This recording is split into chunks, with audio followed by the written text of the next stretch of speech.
I remember talking to Peter Lynch, the great former fund manager of Fidelity, about this, and Peter said, you know, he said, if business schools ought to teach people to play poker, he said, because poker is very different from chess. In chess, you know, if you make the right moves, you will beat your opponent. And if he makes a mistake, you know, you can take advantage of it. He said, in poker, you can do all the right things and still lose because the cards come out differently.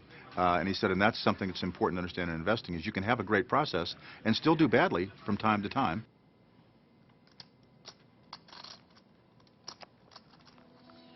I know what Gus would do. If you're going to be a good poker player, you have to know the odds when you have a certain hand or when you estimate other hands.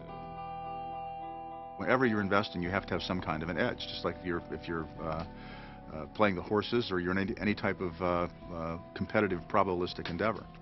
Basically, you never ever want to make a bet unless you are mathematically a favorite.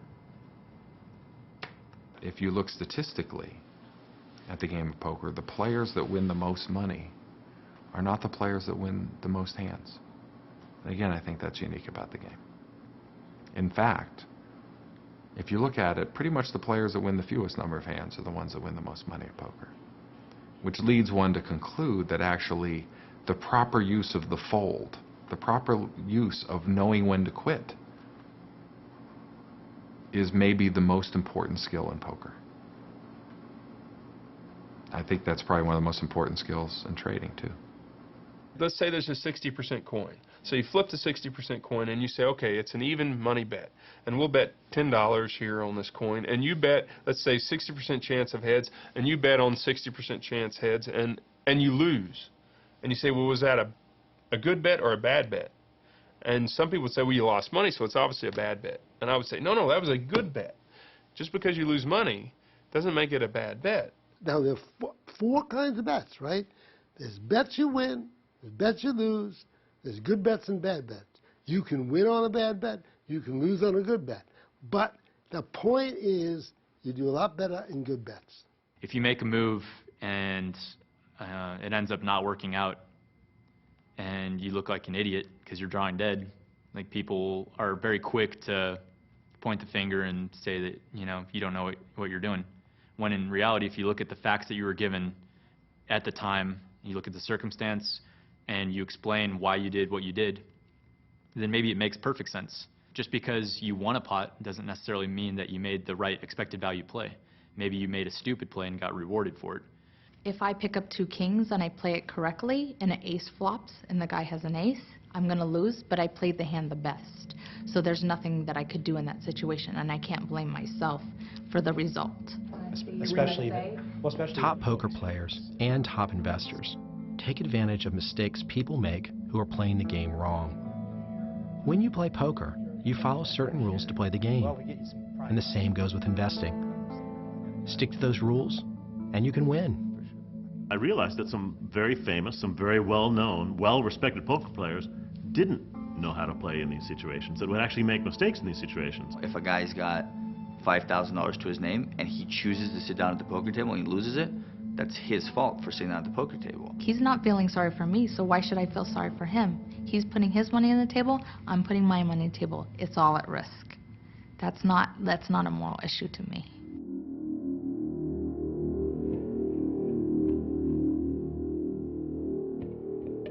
We need to put modest and reasonable limitations in place on internet gambling, and this bill does that.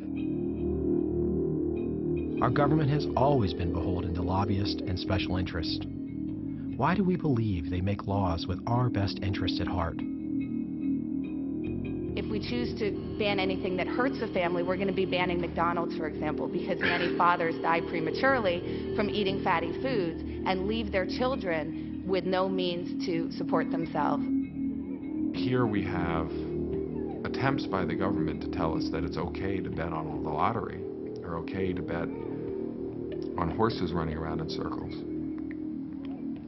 but it's not okay to play poker.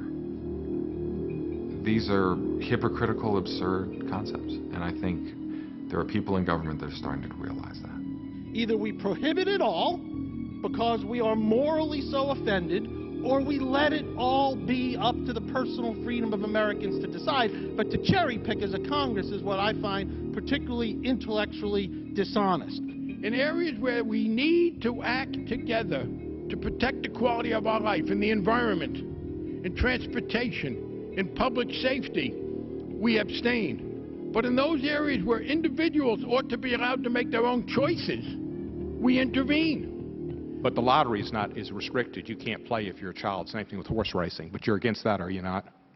Yes. So it's restricted or unrestricted. You're against it.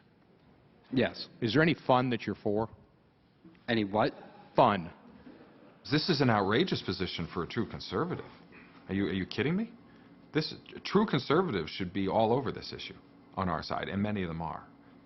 The true libertarian wing of the Republican Party is outraged at all of this. And, you know, they've been held hostage by their evangelical wing because they know if they lose them, they can't win an election right now. Of course there are people who believe that gambling is morally bad.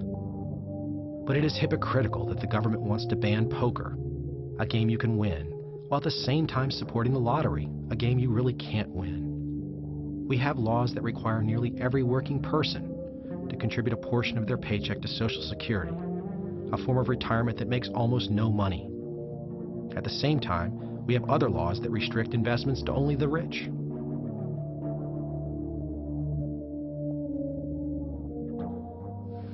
These are not investments for mom and pop.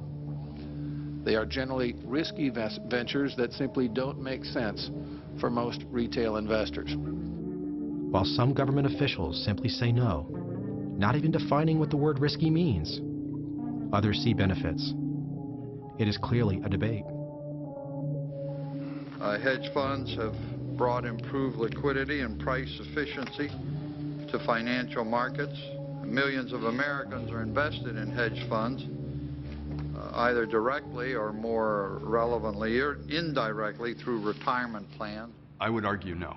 I would argue that there has been investments made on behalf of people without their knowledge, and that very often these people don't know what they're invested in. Well, we are, of course, a defined benefit plan, and so, to put it harshly, the individual members of the plan don't really need to know what we're doing. Generally speaking, our members are interested in the benefits, not how we get them. Of course people care what happens to their money. How does anyone know if he even has the right technique?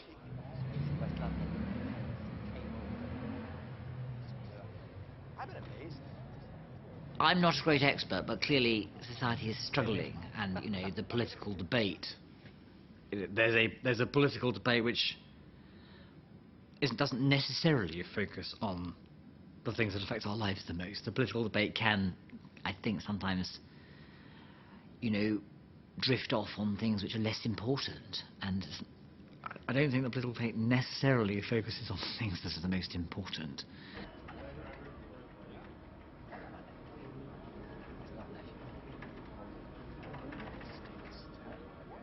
Money management firms take money and try and turn it into more money. It's pretty simple.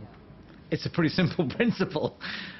I think when the regulators start trying to say, let's protect people against themselves or against things that they ought not be doing, that I don't think the regulators are that smart.